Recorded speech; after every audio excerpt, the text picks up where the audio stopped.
Live from New Delhi, you're watching DD India News Hour, India's voice to the world. I'm Tanvi Taneja, coming up in the next hour. New Delhi hosts the second India-Arab Foreign Ministers meeting to expand cooperation in key sectors.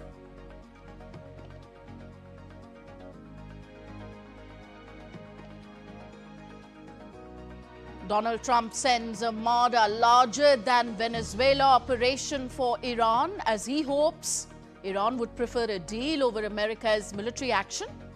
Tehran says ready for fair talks with the US but not under shadow of threats. Nationwide anti-ICE protests across the United States. U.S. Justice Department opens civil rights probe into the fatal shooting of Alex Prete by ICE agents in Minneapolis. And India to take on New Zealand in the fifth and final T20 in Thiruvananthapuram today. Both teams get one final chance to prep up before the T20 World Cup in February.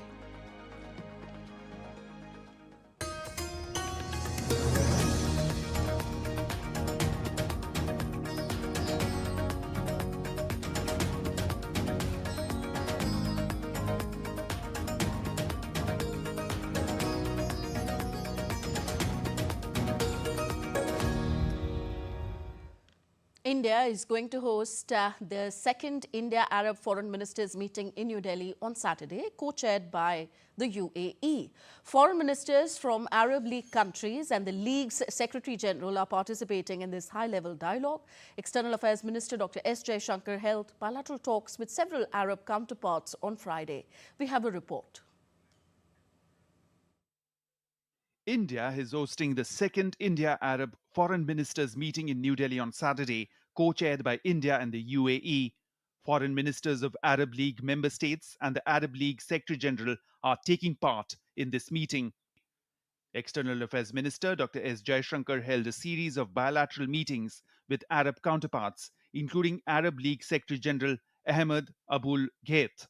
He met foreign ministers from Comoros, Palestine, Libya, and Sudan, discussing cooperation in trade, energy, infrastructure, health, and regional issues, including Gaza and Sudan. Sudanese Foreign Minister Moheldin Salim Ahmed Ibrahim said India has had a long-standing presence in Sudan and that both countries are now looking to expand partnerships. India is already there with Sudan, but in this new era, I think we are looking forward for more partnerships in so many areas. In agriculture, in mining, in transportation, in technology, in every sector of the life. And I think there are good opportunities for investment for our friends from India. Ministers and delegates from the 22-member Arab League, including representatives from Qatar and Somalia, have gathered in New Delhi for the meeting. The foreign ministers' meeting is being held after a gap of 10 years. Following the first meeting in Bahrain in 2016. The second meeting is expected to strengthen and expand cooperation across key sectors between India and Arab nations. Bureau Report, DD India. So as this India-Arab Foreign Ministers meeting is being co-chaired by the UAE, Minister of State at the UAE Minister of Foreign Affairs, Khalifa Shaheen Al Marar, arrived in Delhi on Saturday for the India-Arab Foreign Ministers meeting. His visit will further strengthen the comprehensive strategic partnership between India and the UAE. Oman's foreign minister arrived in New Delhi to attend the second India-Arab Foreign Ministers meeting. Foreign Minister of the Sultanate of Oman, Badr Al Busaidi, arrived in New Delhi for the second India-Arab Foreign Ministers meeting. The visit is aimed at further strengthening the multifaceted strategic partnership between India and Oman. India's External Affairs Minister Dr. S. Jaishankar met with Foreign Minister of Oman, Badr Al Busaidi, in New Delhi on Saturday. Sharing details of the meeting in a social media post, Dr. Jaishankar said the discussion between him and his Omani counterpart were focused on trade, critical minerals and regional developments, reflecting the trust and comfort of the strategic partnership between India and Oman.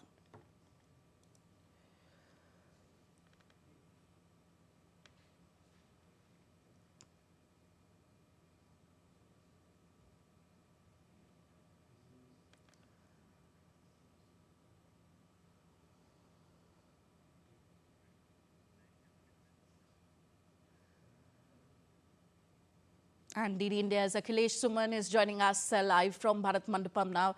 Akhilesh, what are the key outcomes expected from this second India-Arab foreign ministers meeting, considering the fact it's happening after nearly a decade? Right, it is happening after a decade, and there are five key areas in which discussions are going on, and I can tell you that is economy, energy, education, media, and culture. So these are the five key pillars of India-Arab, League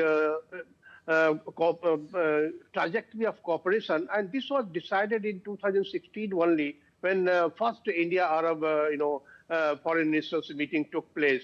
And the decision is that to continue on this area.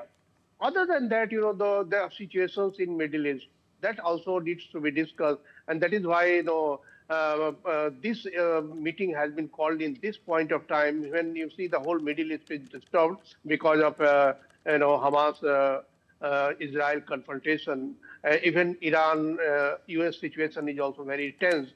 So in that situation, the whole world attention is that there should be peace in the Middle East. And how countries like India can cooperate with the West Asian countries is very important because we are the largest population in the world and we have a strong need of energy. And in Arab countries also need very strong market, and they also need some sort of stability in the market, transparency in the market. And in India being the largest democracy in the world with a predictable economy, banking system, and transparent market structures, taxation system is also very unified and transparent. In that situation, Arab countries also wish that India-Arab cooperation should be very strong. And other than that, there is one more thing that, multipolarity is the key in today's world because the world should not be unipolar. And in that situation, I think this India-Arab foreign ministers meeting is very important because most of the countries are feeling that India is a very strong idea of it. Okay, Akhilesh Suman That there means that reporting cooperation from... and peace with everyone. Yeah, we had a little bit of disruption from your end at the audio side, Akhilesh. Yes, so if you could also explain to us which sectors are likely to see the biggest push in this India-Arab cooperation, especially amid ongoing challenges in Gaza and Sudan. No, the major area of cooperation is energy and economy because energy is the Arab countries are hub of energy. All the oil and gas are centered in Arab countries. Most of the oil and gas are centered in Arab countries. And other than that, they have a large fund that is there in their treasury, and they want to invest in global market and stable market. So in that situation, I think that economy and energy are the largest cooperation area. Other than that, education is emerging as one major cooperation between India and Arab countries, given the fact that India's education is very cheap, and India is also, expanding its campus in various other countries in Arab nations like in UAE, in Saudi, and we also plan to, expand our campuses in other different countries of Arab. So in that way, I think the three are very important areas of cooperation.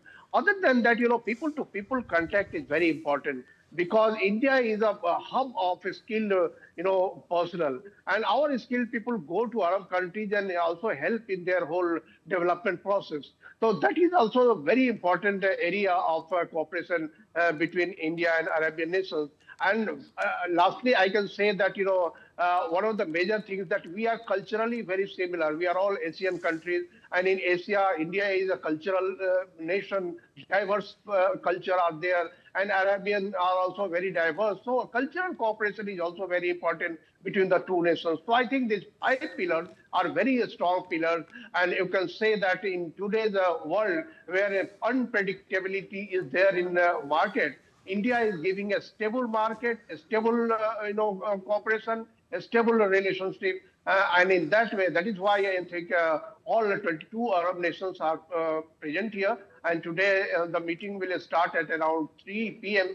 and it will go up to 6 p.m. in two sessions. So let us see that how it pans out, and we will get a readout of the outcomes of the meeting. And in that situation, we will come to know exactly that what are the key areas in which we have decided. But I can tell you, Tanvi, that this is a very important meeting Yes. because in such a situation, all Arab nations are sending their foreign ministers or their other ministers to India. In that situation, I think that it's a very strategic importance, not only economic, but strategically, politically, it is very important meeting, Thank you very much, Akhilesh Suman, for joining us from Bharat Mandapam in New Delhi. Let's move on now. UN Chief Antonio Guterres cited the free trade agreement between India and the EU as he underlined the need to support multipolarity, emphasizing that global problems will not be solved by one power calling the shots. Antonio Guterres said on Thursday that he sees a lot of positive expectations from the recent free trade agreement between India and the European Union. And I see with a lot of positive expectations recent trade agreements, EU with India. So it is this network in trade, this network in technology, this network in international cooperation among a progressively larger group of countries and entities in a true multipolar world that, in my opinion, can create the conditions for strong multilateral institutions and for a world in which the values that are the values of the Charter of the United Nations can prevail. On Tuesday, India and the EU announced the free trade agreement, which EU President Ursula von der Leyen called the mother of all deals. Guterres emphasized that global structures and institutions must reflect the complexity and the opportunity of new times and realities, where the share of global economic activity by a traditional group of developed economies is receding and emerging economies are expanding in scale, influence and confidence.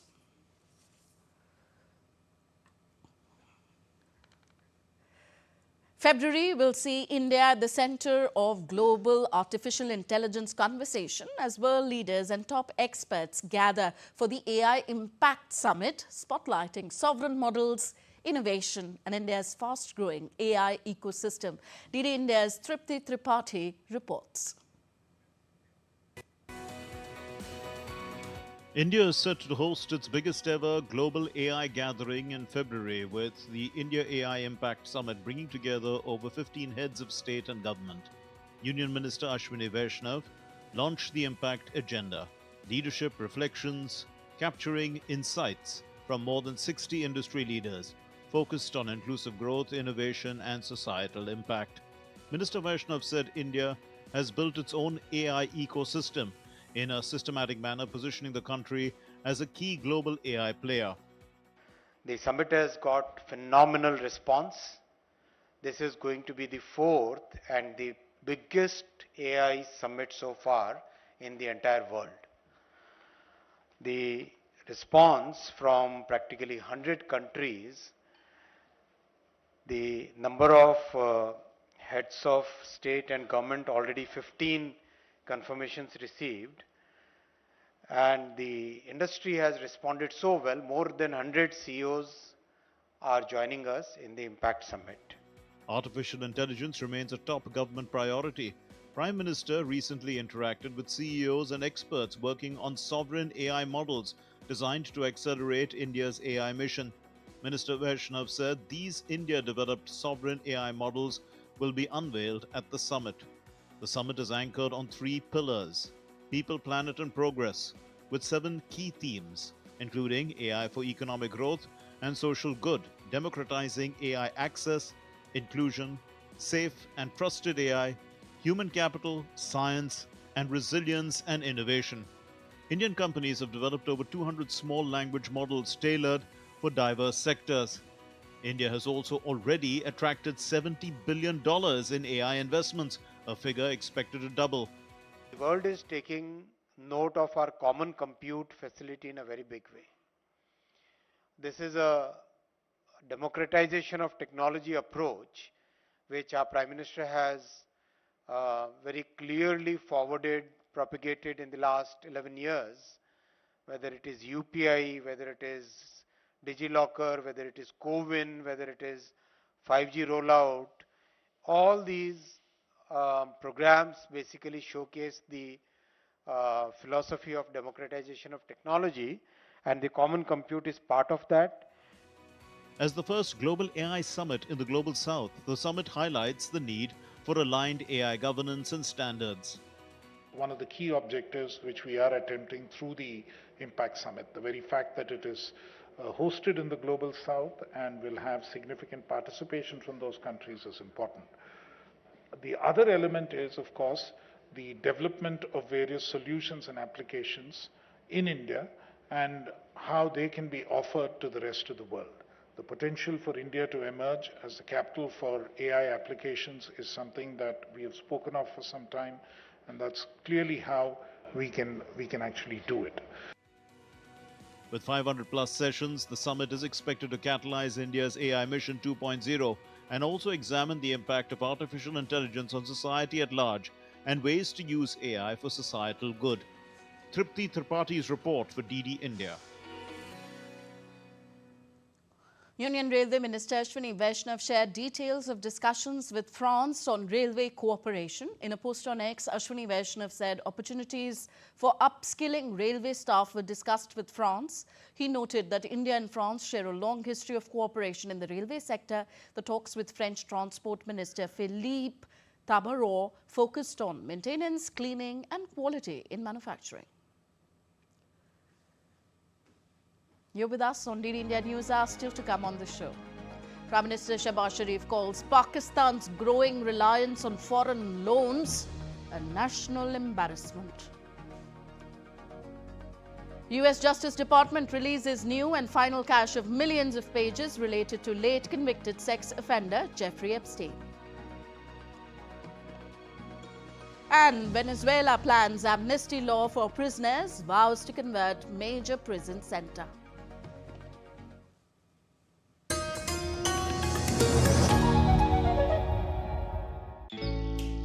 Jharkhand will mesmerize you with majestic nature, rich heritage and colorful culture. Hello. Johar. It fits perfectly. Thank you. Full workout ho gaya. Ready?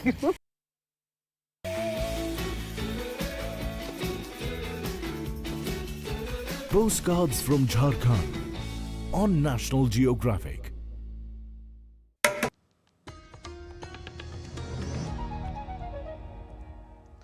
You're watching DD India News Hour. I am Tanvi Taneja.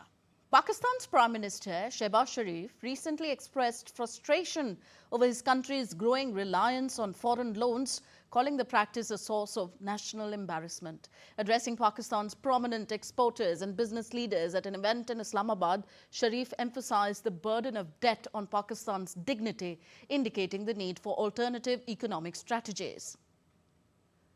Sharif further said that both he and Army Chief Field Marshal Asim Munir feel ashamed when seeking financial assistance abroad.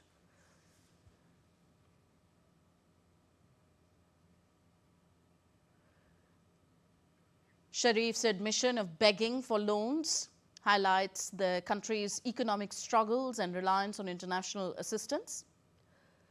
This comes as Pakistan seeks IMF support and debt rollovers. Sharif also openly admitted that the country's survival is being driven by a hybrid regime with the military playing a central role in governance. Pakistan Prime Minister's comments once again bring into spotlight country's ongoing economic struggles, including a heavy debt burden, rising poverty and high unemployment. Pakistan is facing a severe socio-economic crisis with poverty rates estimated to have risen towards 45% of the population, exacerbated by inflation and floods. Unemployment has climbed to around 7.1% with over 8 million citizens jobless, while exports remain heavily reliant on textiles and commodities. Pakistan is currently facing a severe debt crisis with total public debt exceeding 76,000 billion rupees as of March 2025, nearly doubling in just 4 years.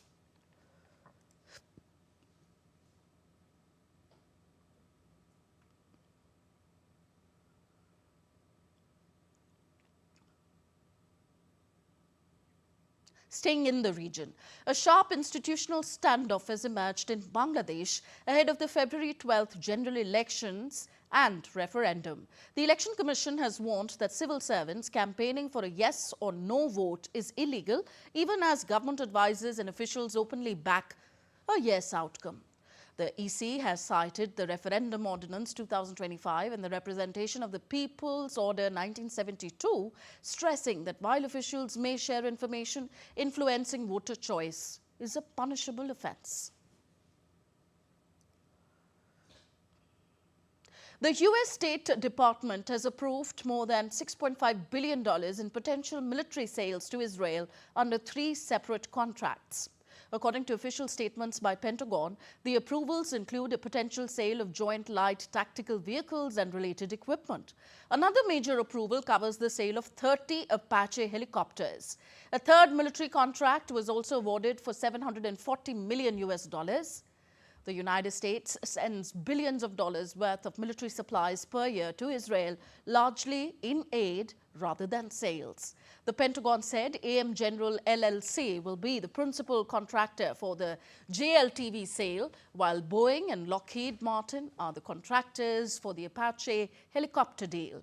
The approvals mark a significant step in U.S.-Israel defense cooperation.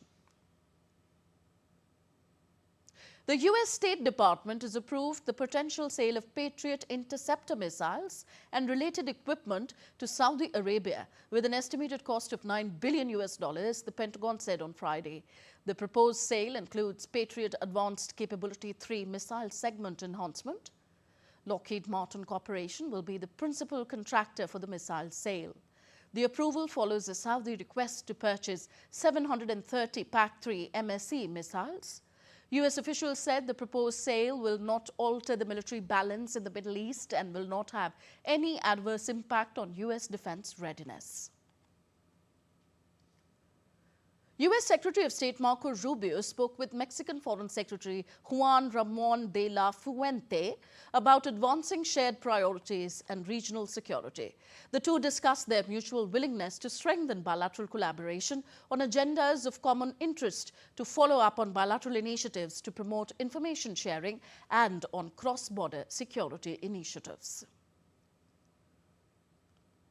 Venezuela's interim president, Delcy Rodriguez, on Friday announced a proposed amnesty law for hundreds of prisoners and closure of the controversial Helioside detention center in capital Caracas.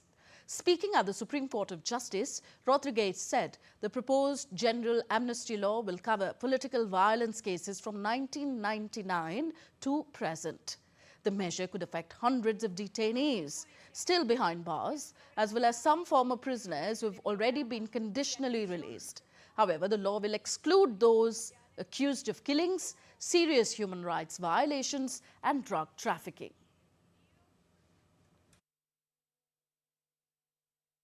Rodriguez also confirmed that the Helioside detention center, widely viewed as a symbol of repression and cited in a United Nations report over alleged torture, will be shut down and converted into a sports and social services complex. After the announcement, relatives and family members of the political prisoners were seen celebrating outside the prison in Caracas. Meanwhile, U.S. authorities on Friday announced that all Americans previously known to be detained in Venezuela have now been released. Washington is also preparing to restore its diplomatic presence in Caracas, with newly appointed U.S. mission chief Laura Dogu expected to arrive on Saturday, according to diplomatic sources. The U.S. administration has also lifted restrictions on flights to Venezuela, signaling a broader reset in ties after years of strained relations. On to the U.S. now. The U.S. Justice Department on Friday published a new and final cache of millions of documents related to the late convicted sex offender Jeffrey Epstein under a law passed in November that required the release of all Epstein-related records. Deputy Attorney General Todd Blanche said at a press conference that Friday's batch of files marked the end of Trump administration's planned release under the law. The new cache includes more than 3 million pages, 2,000 videos, and 180,000 images. The files include extensive redactions, including identifying information of victims or materials related to active investigations. Previous releases have been heavily redacted as well, drawing criticism from some members of the Congress. Trump has not been formally accused of any wrongdoing in connection with Jeffrey Epstein, and he has denied any knowledge of Epstein's crimes. But the scandal has dogged him for months, in part because he promised to release the files during his 2024 presidential campaign. The Justice Department will provide Congress a report that includes a summary of all redactions and withheld documents as required under the law, Blanche said in a letter sent to Congress on Friday. Thousands of protesters took to the streets across various states of the United States on Friday against U.S. Immigration and Customs Enforcement (ICE) officers after the fatal shooting by federal agents in Minneapolis. Protesters marched through the U.S. capital of Washington, D.C., calling for accountability for immigration and customs enforcement and urged lawmakers to defund or abolish the agency amid mounting outrage over federal immigration enforcement tactics. Protesters rallied outside the Metropolitan Detention Center in Los Angeles as part of their nationwide anti-ICE demonstrations. Riot police and federal officers formed lines with shields as crowds chanted for justice and clashed with authorities. Similar events unfolded in Colorado, where protesters gathered in Denver against Trump administration's immigration crackdown and the federal enforcement operation that has drawn widespread ire. Marchers rallied with flags and banners in solidarity with broader nationwide protests. Protests also erupted in San Francisco as part of the nationwide ICE Out action, opposing U.S. immigration and customs enforcement and condemning the federal immigration crackdown. Thousands of people marched in Minneapolis to protest the presence of federal immigration agents, with demonstrators demanding the agents be withdrawn. Protesters rallied against President Trump's immigration crackdown and tactics used in these operations.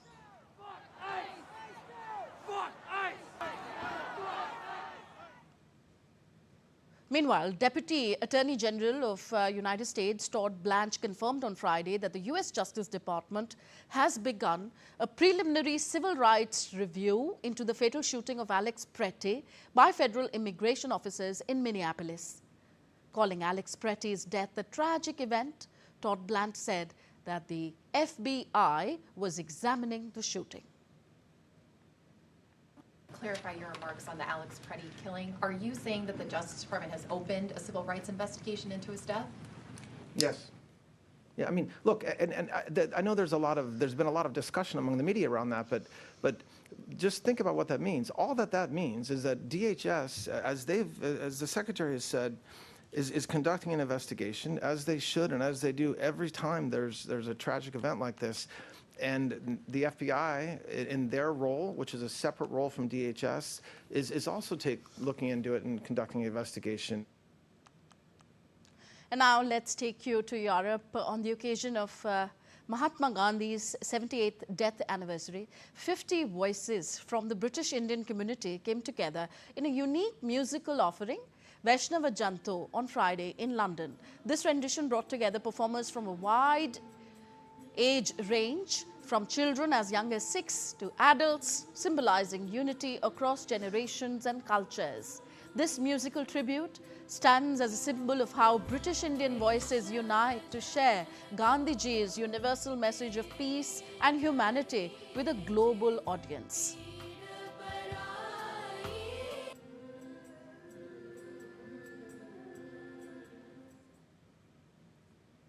You're watching DD India News. Are still to come on the show. Iran's President Masoud Pezeshkian blames Donald Trump, Benjamin Netanyahu and Europe of stirring tensions in the region. We discuss these tensions in West Asia with our expert. India's Ramsar network grows to 98 with inclusion of Uttar Pradesh's Patna Bird Sanctuary and Gujarat's Charidhand wetlands.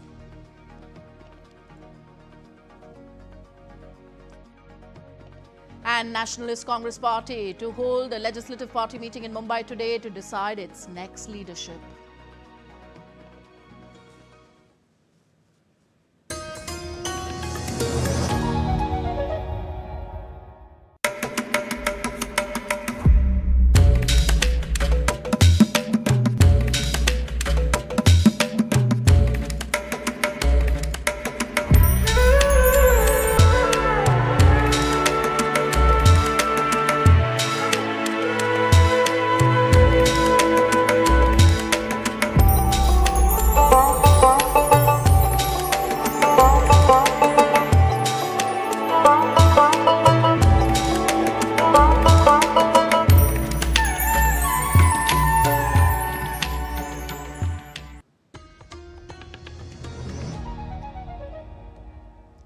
Welcome back. You're watching DD India News. I am Tanvi Taneja. US President Donald Trump on Friday said that Iran wants to make a deal rather than face American military action, despite Tehran warning that its arsenal of missiles would never be up for discussion. President Trump has warned Iran to return to negotiations over its nuclear program or face far harsher US action. Trump had warned of possible military action if protesters were killed during the anti-government protests that began in late December and reached their peak on January 8th and 9th. Trump also added that an armada larger than Venezuela is on its way towards Iran. No, we'll see how it all works out. You know, they have to float someplace. They might as well float near Iran. But it's a rough situation going on. So I stopped 837 people, as you know, last week from being hung. They were going to hang 830. It was all set. And I mean, I'm looking at the people behind me. They're saying, what kind of racing's a lot nicer than that? They were going to hang 837 people. And I told them, if you do it, you're going to pay a price like nobody's ever paid before. They pulled back. I appreciated that. But a lot of people are being killed. So we'll see what happens. I can say this, they do want to make a deal. We have a large armada, flotilla, you can call it whatever you want, heading toward Iran right now, even larger than what we had in Venezuela. It's still in front of Venezuela. The Venezuelan situation, the leadership is doing a very good job. We're very happy, and we're getting along very, very well. The US Armada, as Trump has described it, continues to position itself near Iran's waters, led by the USS Abraham Lincoln aircraft carrier. The US Navy destroyer has docked at the Israeli port of Eilat, citing the military as tensions between Washington and Tehran escalate. The deployment comes as Trump signaled he was open to talks with Iran, even as Washington dispatched additional military assets to West Asia. In response, Iranian authorities have signaled that they are ready to defend their country as the United States continues to threaten a military attack. Iranian Foreign Minister Abbas Araghchi on Friday said that Iran is ready to resume fair and equitable talks with the United States, warning that Tehran's missile program cannot be on the table. If the negotiations are conducted in a fair and equitable manner, the Islamic Republic of Iran is ready to take part in these talks and in such negotiations. Iran welcomes and is ready to participate in any form of dialogue between regional countries that is aimed at creating peace, reducing tensions, and strengthening stability in the region, and we are ready to take part in them. Earlier, Araghchi met with his Turkish counterpart Hakan Fidan in Istanbul on Friday, where the pair discussed the escalating tensions amid the ongoing US threats and military build-up in the region. However, Araghchi said no meetings have been arranged so far between Tehran and Washington to resolve this decades-long nuclear dispute.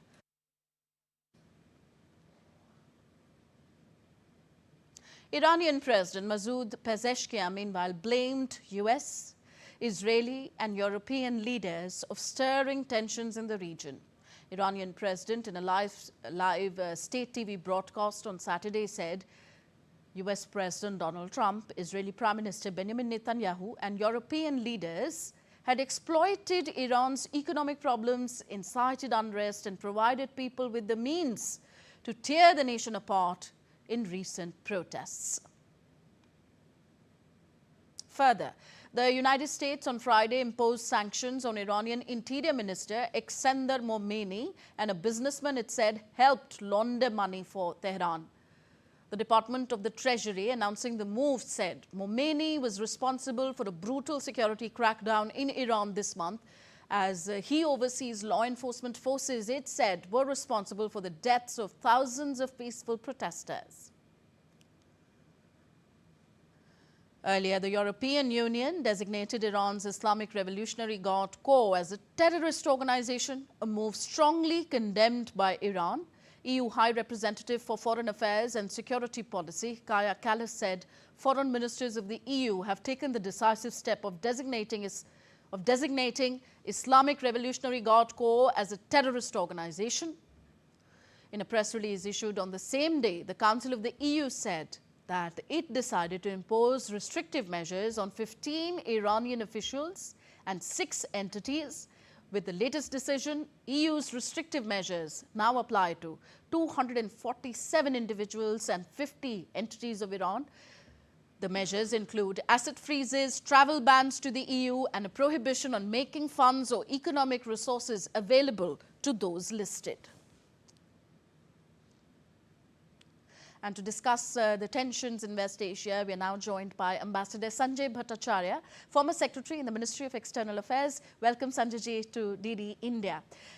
Well, what is the threat that President Trump sees from Iran's nuclear program, and is it a real threat? Well, this is something that has been debated for a long time. President Trump, in the most recent instance, has actually outlined the rollback of the nuclear program as well as the missile development, which is, a somewhat new feature. The nuclear program, of course, is well known. There was the JCPOA agreement, which had been reached between Iran and several countries in the past, and its implementation got stalled. Iran, in the meanwhile, continued with the enrichment process, reaching fairly high levels, and this was something that called for the snapback action in the United Nations, and so the snapback action meant that sanctions would be reimposed. In addition to this, what we do find is that a number of, apart from the United States, a number of European countries have also taken on to that same particular agenda and have called for this particular rollback. So there are these twin threats of the nuclear issue, which is an old one, and of the missile development, which was something that played a very significant role in the 12-day war between Iran and Israel. And both of these are supposed to be rolled back. Okay, do you see Iran and the US actually sitting together at the negotiating table in the days ahead to discuss Iran's nuclear program? Well, President Trump has been saying that he wants to have a deal, while he's also sent off, as he calls it, an armada. The USS Abraham Lincoln and support ships have been deployed in that region. There have been a lot of mobilization with other allies and partners so that there can be a very strong action against Iran. And in response to that, Iran has said that it cannot enter into negotiations with while they're facing the U.S. threat. There was a slight, let us say, mellowing of that, I would say, when the Iranian foreign minister visited Istanbul 2 days ago. And during that, the Iranian foreign minister with the Turkish foreign minister did say that under favorable terms and under equitable terms, they were willing to engage in negotiations. But I think at this current stage, what we do find is that the US is ratcheting up the pressure. There is, of course, the added item of the demonstrations and protesters in Iran and the treatment of those people, but of the security threat. While Iran is lobbying around with many partners, Turkey, the Gulf states, the United Arab Emirates, Saudi Arabia, Egypt, Russia, China, and even our deputy NSA was in Tehran recently. So they're trying to get some support so that this crisis can be averted, so that regional stability can be maintained. Okay, do you see any conditions at all under which Iran might agree to discuss its nuclear program with the US? If so, what would those conditions be? Right. So I think it's quite clear that so far as the other parties are concerned, the enrichment of uranium in an uninhibited manner is not acceptable. And I think what the Iranians are prepared to do is to go to a JCPOA level, which is the kind of agreement that they were agreeable to in the past. What Trump has actually said is that they would wish to go to a JCPOA plus kind of a level. In other words, more stringent scrutiny of Iran's nuclear activities. I would expect that the Iranians at this current stage, and there have been protests in the country for a long time now, and they've been gathering in momentum and intensity. The Iranians do not wish to engage in a war. And I would see, and the signals that I get from Iran seem to suggest that they would be amenable to some sort of understanding, either through third-party mediation, or even if it were to happen directly with the parties concerned, as it happened in the JCPOA on the last instance, where they would be willing to negotiate the concessions. But also recognize that given the very fragile nature of the Iranian government at present, in the face of protesters kind of challenging its legitimacy, Iran will have to be very careful as it goes ahead with these negotiations. Okay, in case Iran does not enter into negotiations with Washington over its nuclear program, what would you say is the harsher action that Washington has indicated it will take? Could it actually resort to military strikes? And if so, what would be the targets?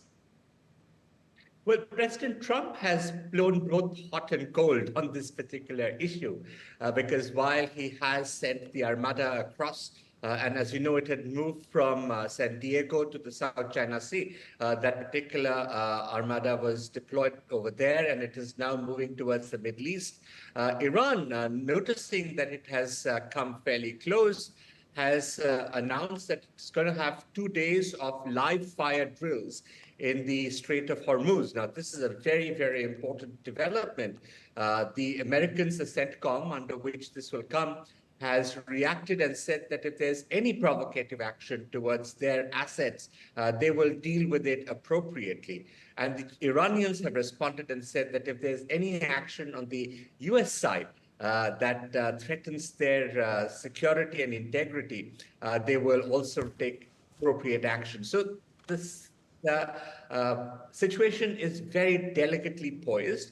I think there are many parties on various sides, particularly the Gulf area, which is directly involved in the region, which does not want this to become a war. And so there is a lot of lobbying. Many of the Gulf states have kind of urged that their air bases and their airspace not be used for attacks on Iran. And all this will now have to be negotiated to see how we can reach a particular understanding that is to the satisfaction of both sides. We do not hope that there will be war. Okay. It has also been reported that Russia has offered to play the role of a mediator between the US and Iran. If true, do you see President Trump agreeing to such a proposal and anything useful coming out of such a mediation? Yes, there have been suggestions of mediation. The Russian mediation proposal would perhaps be something that needs to be taken seriously because apart from Russia, the two closest partners that Iran has at this point of time would be Turkey and China. And those two have actually urged for diffusing the situation. The Chinese have also said that they do not wish to see any breakage in the regional stability situation. On the Russian proposal in particular, I think this is significant, but we will have to wait and see whether it is followed up with any concrete suggestions and whether the Iranian foreign minister comes out with comments that actually take this forward. I suspect this is going to depend on the kind of US reaction to the call for live fire drills in a more concrete manner that we will then have to see these next steps. Okay, like you mentioned, it's a very delicately poised scenario in West Asia. Thank you very much, Sanjay Bhattacharya ji, for joining us on DD India News Hour. All right. As the nation marked the 77th Republic Day, the Delhi Integrated Air Defence Centre ensured uninterrupted protection of the skies over the national capital region during all ceremonial events. During the Republic Day parade, flypast, at-home reception at the Rashtrapati Bhavan and the beating retreat ceremony, the Delhi Integrated Air Defence Centre maintained comprehensive air defence coverage over the national capital region and surrounding areas. Air Marshal Jitendra Mishra, Air Officer Commanding-in-Chief, Western Air Command, interacted with Delhi Integrated Air Defence Centre personnel and felicitated them for their professionalism, dedication and seamless coordination. The vigilance remained uncompromised, reaffirming a strong commitment to national security.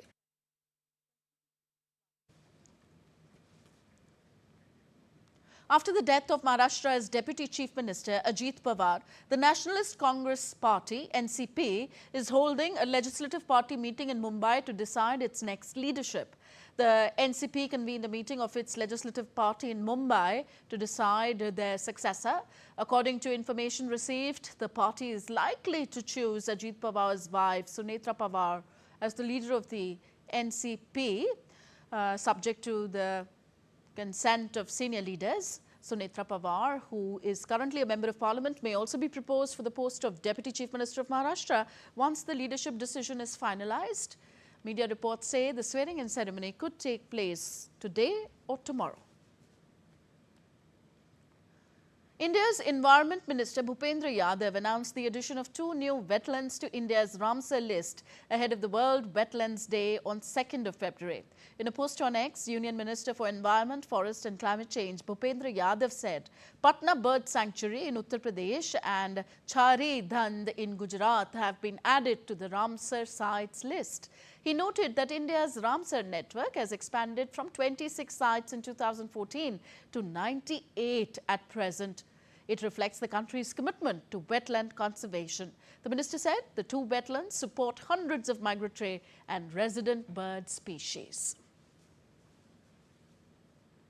Prime Minister Narendra Modi is scheduled to visit North Indian state of Punjab on the auspicious occasion of 649th birth anniversary of Sant Guru Ravidas. Prime Minister Modi is scheduled to visit Dera Sachkhand Balan in Jalandhar to participate in a public program in honor of the revered saint and social reformer Guru Ravidas. Prime Minister will later visit Adampur Airport to unveil the new name of the airport as Shri Guru Ravidas Ji Airport, Adampur. He will also inaugurate the terminal building at Halwada Airport in Ludhiana, Punjab. Ravidas is remembered as a revered saint and social reformer whose teachings of equality, compassion and human dignity continue to inspire Indian social ethos.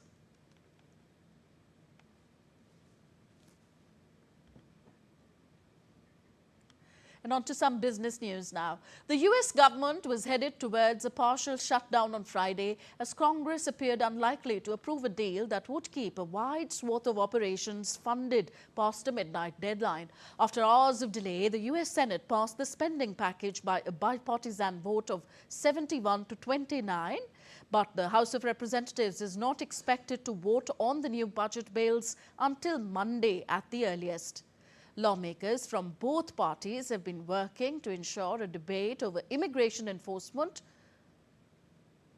that it does not disrupt other government operations, despite mounting Democratic anger over the killing of 2 people by immigration agents in Minnesota. Republican Senator Lindsey Graham has held up the bipartisan deal to avert a shutdown as he sought to restore a widely panned provision that would allow lawmakers to sue the government for damages. This is a marked contrast from last fall when Republicans and Democrats dug into their positions in a dispute over health care, prompting a shutdown that lasted a record 43 days and cost the US economy an estimated $11 billion.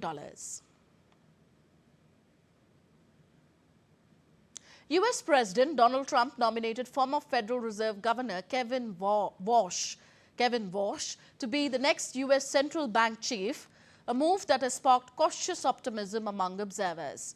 Trump considered Walsh for the top Fed job during his first presidency too, but eventually chose Powell, a decision he quickly soured on. Walsh was the youngest person to serve as a Fed governor, a role he held from 2006 to 2011.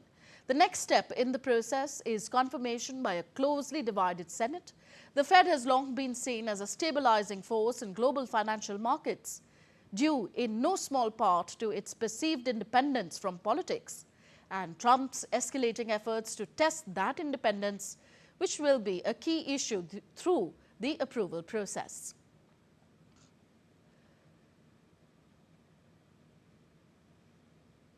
The announcement of Walsh to lead the Federal Reserve has eased worries about central banks' independence, boosting the dollar. This resulted in a large-scale sell-off, bringing precious metal prices crashing down on Friday after Wall Street pulled back with investors after the confirmation of reports. Gold fell down up to 12% at one point, retreating below $5,000 an ounce after hitting a record high near $5,600 on Thursday. Meanwhile, silver, which on Thursday reached an all-time peak above $120 an ounce, shed around 30% to about $82 an ounce. And now let's give you some sporting action. First, updates from cricket. India will take on New Zealand in the fifth and final T20 in Thiruvananthapuram today. The hosts have taken an unassailable 3-1 lead in the 5-match series, but their biggest concerns have been the spin bowling department and out-of-form wicketkeeper batter Sanju Samson. Spinners have together taken 11 wickets across 4 matches, while Samson has scored just 40 runs. The Indian side would be keen to rectify the lacunas before the T20 World Cup early next month. On the other hand, New Zealand will enter the match with high on confidence after their comprehensive win in the previous encounter. They would be eager to defeat India again. Both sides also get an opportunity to experiment with the squad ahead of the big tournament, figuring out their best playing 11. On to tennis now. 6 seeds Niall Skupusky and Christian Harrison beat Australia's Jason Kubler and Mark Polman 7-6, 6-4 to win the Australian Open men's doubles title today. This was the first Grand Slam event as a team for the British-American duo. The victory gave Harrison his first Grand Slam title. It was a 4th in doubles and mixed doubles for Skupusky, but his first outside Wimbledon. Harrison and Skupusky took an early lead before Kubler and Polmans rallied to level the set. They forced a tense tiebreak, which the British-American pair narrowly clinched. In the second set, Harrison and Skupusky broke early and maintained their advantage to seal the match, despite a determined fight back from the Australian duo. Belgium's Elise Mertens and her Chinese partner Zhang Shuai clinched their first Grand Slam women's doubles title as a team at the Australian Open today. They downed Anna Danilina and Alexander Krunic in Melbourne. The 4th seeds were too good for the 7-seeded Kazakh and Serbian pair, winning 7-6, 6-4. Currently ranked number 6th, Mertens will reclaim the women's doubles world number 1 ranking with this victory. It was the 3rd Australian Open doubles crown for the experienced Belgian, who won in 2021 alongside Arna Sabalenka and again in 2024 with Taiwan's Su Wei. Chang won the tournament with Australian Samantha Stosur in 2019.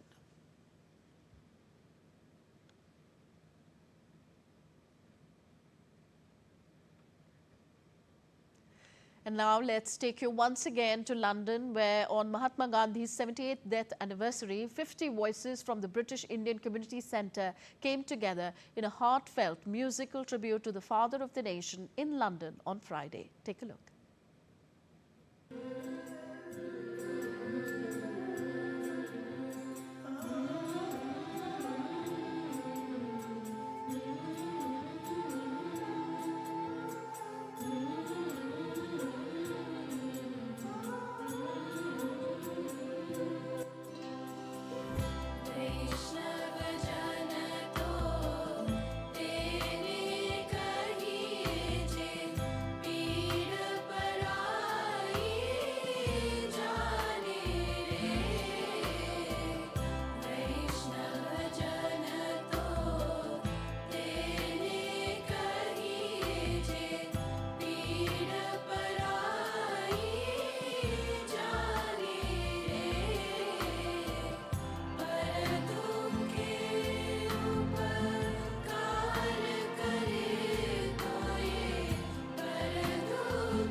With that musical tribute to the Mahatma, we wind up this edition of DD India News Hour. Do let us know your thoughts on the news of the day. Connect with us on our different social media handles at DD India Live.